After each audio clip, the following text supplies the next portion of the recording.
जय श्री राधे कृष्ण। आइए आज आप सब सुनेंगे श्री सत्यनारायण व्रत की कथा। जो भी भक्त प्रत्येक पूर्णिमा तिथि के दिन भगवान सत्यनारायण का पूजन करते हैं, कथा श्रवण करते हैं, इससे भगवान सत्यनारायण अति प्रसन्न होते हैं।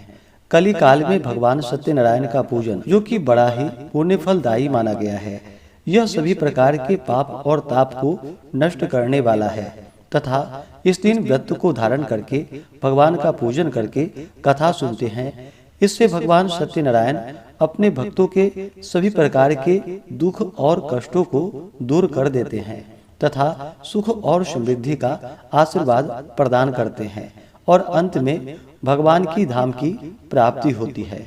तो आइए सुनते हैं श्री सत्यनारायण व्रत की कथा। अगर आप सत्यनारायण व्रत कथा के उपलक्ष्य में ब्राह्मण दक्षिणा, अन्नदान, वस्त्रदान आदि के लिए देना चाहते हो तो आप अपने श्रद्धा और सामर्थ्य के अनुसार हमें डिस्क्रिप्शन में जाकर के वहां से गूगल पे, फोन पे या अकाउंट नंबर के माध्यम से आप अपने श्रद्धा और सामर्थ्य के अनुसार हमें ब्राह्मण दक्षिणा प्रदान कर सकते हैं। तो आइए सुनते हैं श्री सत्यनारायण व्रत की कथा। तो बोलिए प्रेम से श्री सत्यनारायण स्वामी की जय, भगवान विष्णु की जय, माता लक्ष्मी की जय, सर्वदेवी देवता की जय। श्री सत्यनारायण व्रत कथा पहला अध्याय। एक समय की बात है, एक बार नैमिषारण्य तीर्थ में सौनकादि 88,000 ऋषियों ने श्री सूत जी से पूछा कि हे प्रभु, इस कलयुग में वेद विद्या रहित मनुष्यों को भक्ति किस प्रकार से मिल सकती है तथा उनका उद्धार कैसे होगा। हे मुनि श्रेष्ठ, कोई ऐसा तप बतलाइए जिससे थोड़े समय में ही पुण्य मिल पाए और मनोवांछित फल भी मिल जाए। इस प्रकार की कथा सुनने की हम इच्छा रखते हैं। सर्व शास्त्रों के ज्ञाता श्री सूत जी बोले कि हे वैष्णवों में पूज्य, आप सभी ने प्राणियों के हित की बात पूछी है, इसलिए मैं एक ऐसे श्रेष्ठ व्रत को आप लोगों को बतलाऊंगा जिसे नारद जी ने लक्ष्मी नारायण जी से पूछा था और लक्ष्मीपति ने मुनि श्रेष्ठ नारद जी से कहा था। आप सब इसे ध्यान से सुनिए। एक समय की बात है, योगीराज नारद जी दूसरे के हित की इच्छा के लिए अनेकों लोकों में घूमते हुए मृत्यु लोक में आ पहुंचे। वहां उन्होंने अनेक योनियों में जन्मे प्रायः सभी मनुष्यों को अपने कर्मों द्वारा अनेकों दुखों से पीड़ित देखा। उनका दुख देखकर नारद जी सोचने लगे कि कैसा यत्न किया जाए जिसके करने से निश्चित रूप से मानव के दुखों का अंत हो जाए। इसी विचार पर मनन करते हुए वह विष्णु लोक में गए। वहां वह देवों के इष्ट नारायण की स्तुति करने लगे, जिनके हाथों में शंख, चक्र, गदा और पद्म थे, गले में वरमाला पहने हुए थे। उनकी स्तुति करते हुए नारद जी बोले कि हे भगवान, आप अत्यंत शक्ति से संपन्न हैं तथा वाणी भी आपको नहीं पा सकती। आपका आदि, मध्य तथा अंत नहीं है। निर्गुण स्वरूप सृष्टि के कारण भक्तों के दुखों को दूर करने वाले हैं। आपको नमस्कार है। नारद जी की स्तुति सुनकर विष्णु भगवान बोले कि हे मुनि श्रेष्ठ, आपके मन में क्या बात है? आप किस काम के लिए पधारे हैं, उसे निसंकोच होकर कहिए। इस पर नारद मुनि बोले कि मृत्यु लोक में अनेक योनियों में जन्मे मनुष्य अपने कर्मों के द्वारा अनेकों दुख से दुखी हो रहे हैं। हे नाथ, आप मुझ पर दया रखते हैं तो बतलाइए कि वो मनुष्य थोड़े प्रयास से ही अपने दुखों से कैसे छुटकारा पा सकते हैं। भगवान श्री हरि बोले कि हे नारद, मनुष्यों की भलाई के लिए तुमने बहुत ही अच्छी बात पूछी है, जिसके करने से मनुष्य मोह से छूट जाता है। वह बात मैं आपसे कहता हूँ, उसे सुनो। स्वर्ग लोक व मृत्यु लोक में दोनों में एक दुर्लभ उत्तम व्रत है जो पुण्य देने वाला है। आज प्रेमवश होकर मैं उसे आपसे कहता हूँ। श्री सत्यनारायण भगवान का यह व्रत अच्छी तरह विधान पूर्वक करके मनुष्य तुरंत ही यहाँ सुख भोग कर मरने पर मोक्ष को प्राप्त होता है। श्री हरि के वचन को सुनकर नारद जी बोले कि उस व्रत का फल क्या है और उसका क्या विधान है। यह व्रत किसने किया था, इस व्रत को किस दिन करना चाहिए, सभी कुछ विस्तार से बतलाइए। नारद जी की बात सुनकर भगवान श्री हरि बोले, दुख व शोक को दूर करने वाला यह सभी स्थानों पर विजय दिलाने वाला है। मानवों को भक्ति व श्रद्धा के साथ शाम के समय श्री सत्यनारायण की पूजा धर्म पारायण होकर ब्राह्मणों व बंधुओं के साथ करनी चाहिए। भक्ति भाव से ही नैवेद्य, केले का फल, घी, दूध और गेहूं का आटा सवाया ले। गेहूं के स्थान पर साठी का आटा लेकर शक्कर तथा गुड़ लेकर के वह सभी भक्ष्य योग्य पदार्थों को मिलाकर भगवान को भोग लगाए। ब्राह्मणों सहित बंधु बांधवों को भी भोजन कराए। उसके बाद स्वयं भोजन करे, भजन कीर्तन के साथ भगवान की भक्ति में लीन हो जाए। इस तरह से सत्यनारायण भगवान का यह व्रत करने पर मनुष्य की सारी इच्छाएं निश्चित रूप से पूरी होती है। इस कली काल अर्थात कलयुग में मृत्यु लोक में मोक्ष का यही एक सरल उपाय बताया गया है। इस प्रकार से श्री सत्यनारायण व्रत कथा में पहले अध्याय की कथा पूर्ण हुई। तो बोलिए प्रेम से श्री सत्यनारायण स्वामी की जय। दूसरे अध्याय की कथा। श्री सूत जी बोले कि हे ऋषियों, जिसने पहले समय में इस व्रत को किया था उसका इतिहास कहता हूँ, ध्यान से सुनो। सुंदर काशीपुरी नगरी में एक अत्यंत निर्धन ब्राह्मण रहता था। भूख प्यास से परेशान वह धरती पर घूमता रहता था। ब्राह्मणों से प्रेम करने वाले भगवान ने एक दिन ब्राह्मण का वेश धारण कर उसके पास जाकर पूछा कि हे विप्र, नित्य दुखी होकर तुम पृथ्वी पर क्यों घूमते हो। दीन ब्राह्मण बोला, मैं निर्धन हूँ, मैं भिक्षा के लिए धरती पर घूमता हूँ। हे भगवान, यदि आप इसका कोई उपाय जानते हो तो बतलाइए। वृद्ध ब्राह्मण कहते हैं कि सत्यनारायण भगवान मनोवांछित फल देने वाले हैं, इसलिए तुम उनका पूजन करो। इसे करने से मनुष्य सभी दुखों से मुक्त हो जाता है। वृद्ध ब्राह्मण बनकर आए सत्यनारायण भगवान उस निर्धन ब्राह्मण को व्रत का सारा विधान बतलाकर अंतर ध्यान हो गए। ब्राह्मण मन ही मन सोचने लगा कि जिस व्रत को वृद्ध ब्राह्मण करने को कह गए हैं मैं उसे जरूर करूंगा। यह निश्चय करने के बाद उसे रात में नींद नहीं आई। वह सवेरे उठकर सत्यनारायण भगवान के व्रत का निश्चय कर भिक्षा मांगने के लिए चला गया।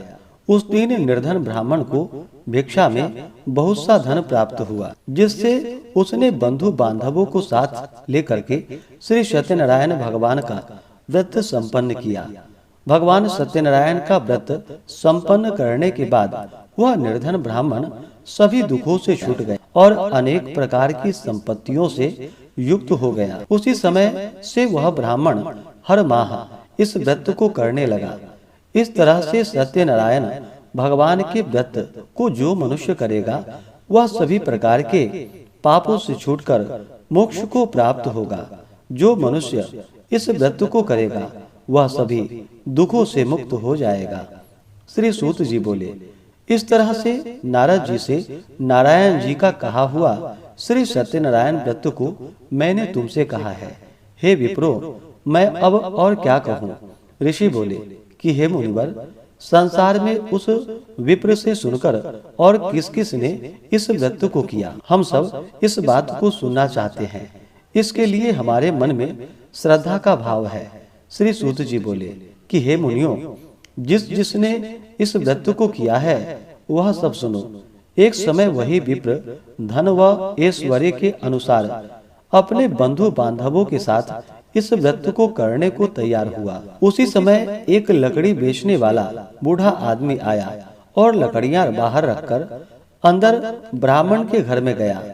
प्यास से दुखी वह लकड़हारा उसको व्रत करते हुए देखकर विप्र को नमस्कार कर पूछने लगा कि आप यह क्या कर रहे हैं तथा इसे करने से क्या फल मिलेगा, कृपा करके मुझे बतलाइए। ब्राह्मण ने कहा कि सब मनोकामनाओं को पूरा करने वाला यह सत्यनारायण भगवान का व्रत है। इनकी कृपा से ही मेरे घर में धन धान्य आदि की वृद्धि हुई है। विप्र से सत्यनारायण व्रत के बारे में जानकर लकड़हारा बहुत प्रसन्न हुआ और चरणामृत लेकर के वह प्रसाद खाने के बाद वह अपने घर गया। लकड़हारे ने अपने मन में संकल्प किया कि आज लकड़ी बेचने से जो धन मिलेगा उसी से श्री सत्यनारायण भगवान का उत्तम मैं व्रत करूंगा। मन में इस प्रकार विचार करते हुए वह आदमी सिर पर लकड़ियां रखकर उस नगर में बेचने गया जहां पर धनी लोग रहते थे। उस नगर में उसे अपनी लकड़ियों का दाम पहले से 4 गुना अधिक प्राप्त हुआ। बूढ़ा लकड़हारा प्रसन्नता के साथ दाम लेकर के केले, शक्कर, घी, दूध, दही और गेहूं का आटा ले और सत्यनारायण भगवान के व्रत की अन्य सामग्रियां लेकर के अपने घर गया। वहां उसने अपने बंधु बांधवों को बुलाकर विधि विधान से सत्यनारायण भगवान का पूजन और व्रत किया। इस व्रत के प्रभाव से वह बूढ़ा लकड़हारा धन, पुत्र आदि से युक्त होकर संसार के समस्त सुख भोग अंतकाल में वैकुंठ धाम को चला गया। इस प्रकार से श्री सत्यनारायण व्रत कथा में दूसरे अध्याय की कथा पूर्ण हुई। तो बोलिए प्रेम से श्री सत्यनारायण स्वामी की जय। अब आइए सुनते हैं तीसरे अध्याय की कथा। श्री सूत जी बोले कि हे श्रेष्ठ मुनियों, अब आगे की कथा कहता हूँ। पहले समय में उल्का मुख नाम का एक बुद्धिमान राजा था। वह सत्य वक्ता और जितेंद्रिय था। प्रतिदिन दिव्य स्थानों पर जाता और निर्धनों को धन देकर उनके कष्ट दूर करता था। उसकी पत्नी कमल के समान मुख वाली तथा सती साध्वी थी। भद्रशिला नदी के तट पर उन दोनों ने श्री सत्यनारायण भगवान का व्रत किया। उसी समय साधु नाम का एक वैश्य आया।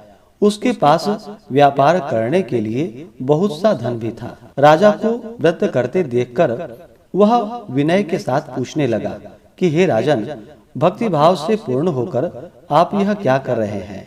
मैं सुनने की इच्छा रखता हूँ, तो आप मुझे बतलाइए। राजा बोला कि हे साधु, अपने बंधु बांधवों के साथ पुत्रादि की प्राप्ति के लिए एक महाशक्तिमान श्री सत्यनारायण भगवान का व्रत व पूजन कर रहा हूँ। राजा के वचन सुनकर साधु आदर से बोला कि हे राजन, मुझे इस व्रत का सारा विधान कहिए। आपके कथानुसार मैं भी इस व्रत को करूँगा।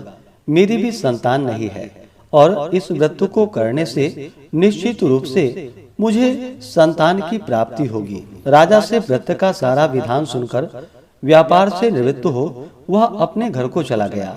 साधु वैश्य ने अपनी पत्नी को संतान देने वाले इस व्रत का वर्णन कह सुनाया और कहा कि जब मेरी संतान होगी तब मैं इस व्रत को करूंगा। साधु ने इस तरह के वचन अपनी पत्नी लीलावती से कहे। एक दिन लीलावती पति के साथ आनंदित हो सांसारिक धर्म में प्रवृत्त होकर सत्यनारायण भगवान की कृपा से गर्भवती हो गई। 10वें महीने में उसके गर्भ से एक सुंदर कन्या ने जन्म लिया। दिनों दिन वह ऐसे बढ़ने लगी जैसे कि शुक्ल पक्ष की चंद्रमा बढ़ता है। माता पिता ने अपनी कन्या का नाम कलावती रखा। एक दिन लीलावती ने मीठे शब्दों में अपने पति को याद दिलाया कि आपने सत्यनारायण भगवान के जिस व्रत को करने का संकल्प लिया था उसे करने का समय आ गया है। आप इस व्रत को करिए। साधु बोला कि हे प्रिय, इस व्रत को मैं उसके विवाह पर करूंगा। इस प्रकार अपनी पत्नी को आश्वासन देकर वह नगर को चला गया। कलावती पिता के घर में वृद्धि को प्राप्त हुई और दिनों दिन बढ़ने लगी। साधु ने एक बार नगर में अपनी कन्या को सखियों के साथ देखा तो तुरंत ही दूत को बुलाया और कहा कि मेरी कन्या के योग्य वर देख कर के आओ। साधु की बात सुनकर दूत कंचन नगर में पहुंचा और वहां देखभाल कर लड़की के सुयोग्य वणिक पुत्र को ले आया। सुयोग्य लड़के को देखकर साधु ने अपनी बंधु बांधवों को बुलाकर अपनी पुत्री का विवाह कर दिया। लेकिन दुर्भाग्य की बात यह थी कि उसने अभी भी सत्यनारायण भगवान का व्रत नहीं किया। इस पर श्री सत्यनारायण भगवान क्रोधित हो गए और श्राप दे दिया कि साधु को अत्यधिक दुख की प्राप्ति हो। अपने कार्य में कुशल साधु बनिया जमाई को लेकर समुद्र के पास स्थित होकर रत्नासारपुर नगर में गया। वहां जाकर दामाद ससुर दोनों मिलकर चंद्रकेतु राजा के नगर में व्यापार करने लगे। एक दिन भगवान सत्यनारायण की माया से एक चोर राजा का धन चुराकर भाग रहा था। उसने राजा के सिपाहियों को अपना पीछा करते देख चुराया हुआ धन वहां रख दिया जहां पर साधु अपने जमाई के साथ ठहरा हुआ था। राजा के सिपाहियों ने साधु वैश्य के पास राजा का धन पड़ा देखा तो वह ससुर जमाई दोनों को बांधकर प्रसन्नता के साथ राजा के पास ले गया और कहा कि उन दोनों चोरों को हम पकड़कर ले आए हैं, आप आगे की कार्यवाही कीजिए। राजा की आज्ञा से उन दोनों को कठिन कारावास में डाल दिया गया और उसका सारा धन भी उससे छीन लिया गया। श्री सत्यनारायण भगवान से श्राप से साधु की पत्नी भी बहुत दुखी हुई। घर में जो धन रखा था उसे चोर चुरा कर ले गए। शारीरिक तथा मानसिक पीड़ा वह भूख प्यास से अति दुखी हो अन्न की चिंता में कलावती घूमने के लिए एक ब्राह्मण के घर में गई।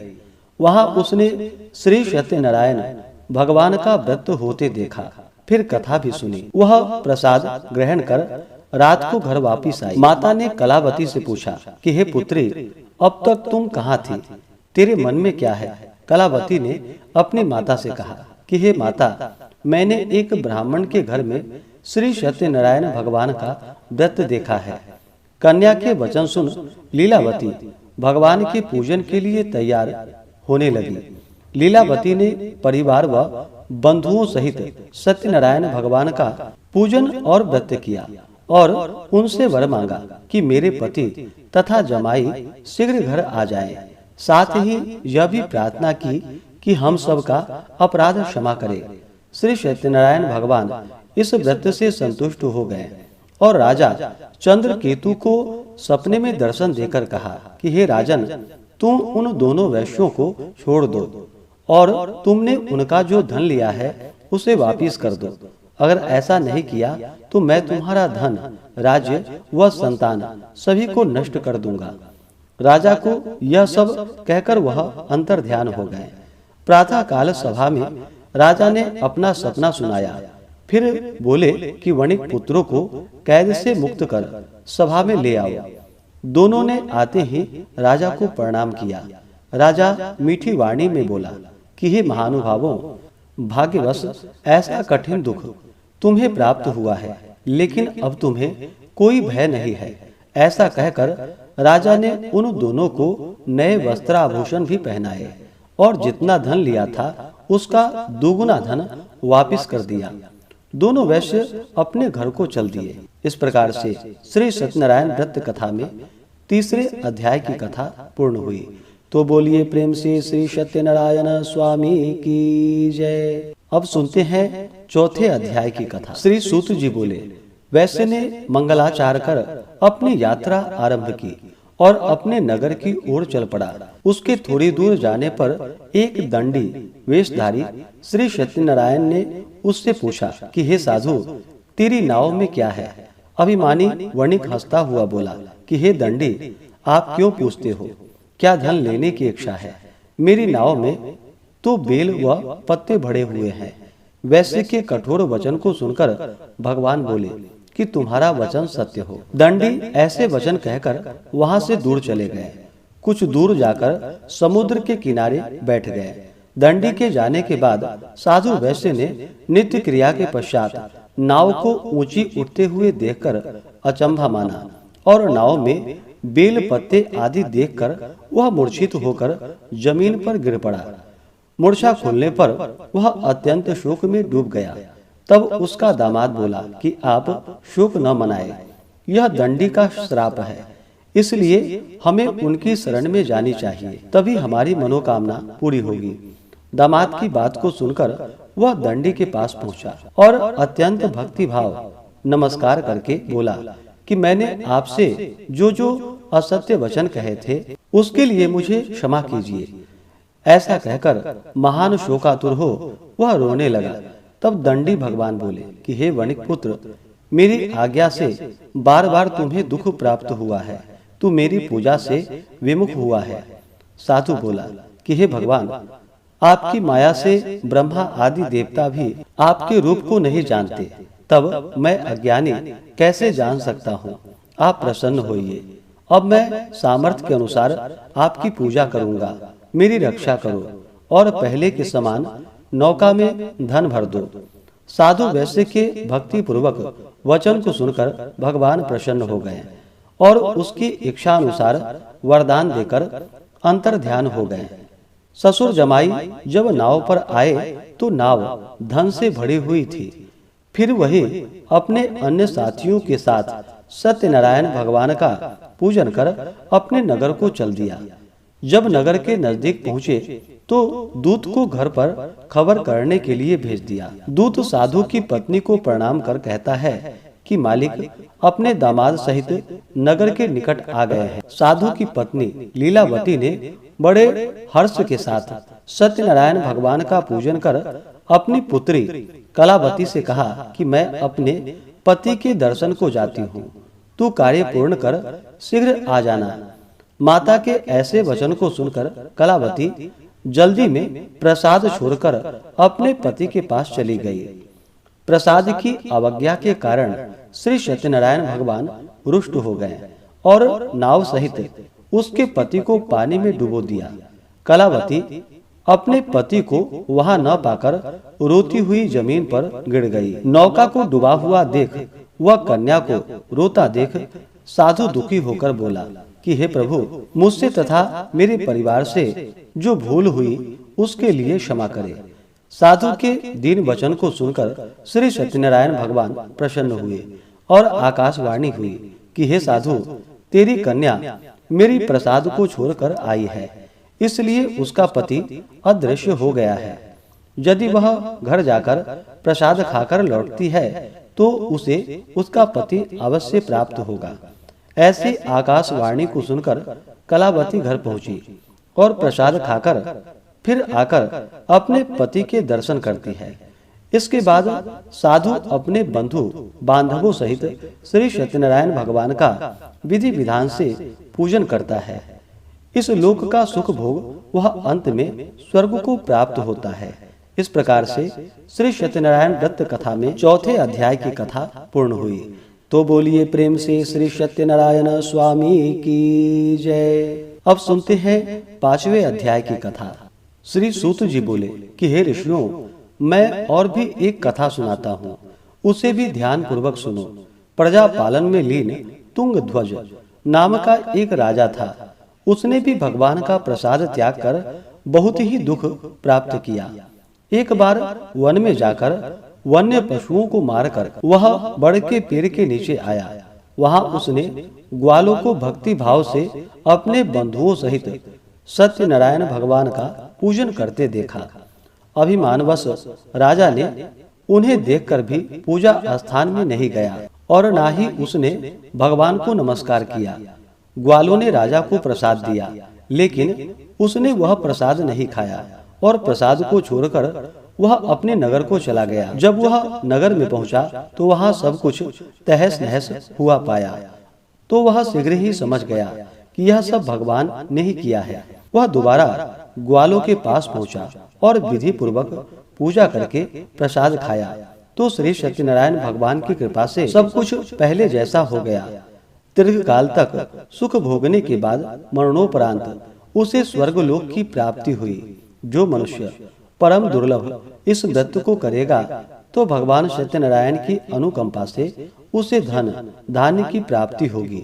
निर्धन धनी हो जाता है और अभय मुक्त हो जीवन जीता है। संतानहीन मनुष्यों को संतान सुख प्राप्त होता है और सारे मनोरथ पूर्ण होने पर मानव अंत काल में वैकुंठ को जाता है। सूत जी बोले, जिन्होंने पहले इस व्रत को किया है, अब उसके दूसरे जन्म की कथा कहता हूँ। वृद्ध सतानंद ब्राह्मण ने सुदामा का जन्म लेकर मोक्ष की प्राप्ति की। लकड़हारे ने अगले जन्म में निषाद बनकर मोक्ष को प्राप्त किया। उल्का मुख नाम का राजा दशरथ होकर वैकुंठ को गए। साधु नाम के वैश्य ने मोर ध्वज बनकर अपने पुत्र को आरे से चीरकर मोक्ष को पाया। महाराज तुंग ध्वज ने स्वयंभू होकर भगवान में भक्ति युक्त हो कर्म करके मोक्ष को प्राप्त किया। इस प्रकार से श्री सत्यनारायण व्रत कथा में 5वें अध्याय की कथा पूर्ण हुई। तो बोलिए प्रेम से श्री सत्यनारायण स्वामी की जय, भगवान विष्णु की जय, माता लक्ष्मी की जय, सर्व देवी देवता की जय। इसी प्रकार से जो भी भक्त सच्ची श्रद्धा के साथ नियम और निष्ठा के साथ भगवान सत्यनारायण का पूजन करते हैं, व्रत रखते हैं, कथा श्रवण करते हैं, तो भगवान सत्यनारायण की कृपा से उनके सभी दुख व कष्ट दूर हो जाते हैं तथा सभी प्रकार के सुख और समृद्धि की प्राप्ति होती है। तो आशा करता हूँ कि यह कथा आपको अच्छा लगा हो। इसी प्रकार से ज्ञानवर्धक जानकारियाँ प्राप्त करते रहने के लिए, व्रत पूजा के बारे में जानने के लिए, कथा को सुनने के लिए चैनल पे अगर आप पहली बार आए हैं तो चैनल को लाल बटन दबा करके सब्सक्राइब करें, साथ में बेल आइकन घंटी को दबाएं ताकि आने वाली वीडियो का नोटिफिकेशन आपको समय से मिलता रहे। वीडियो को लाइक करें, शेयर करें। सुखी रहें और स्वस्थ रहें। जय श्री राधे कृष्ण। धन्यवाद।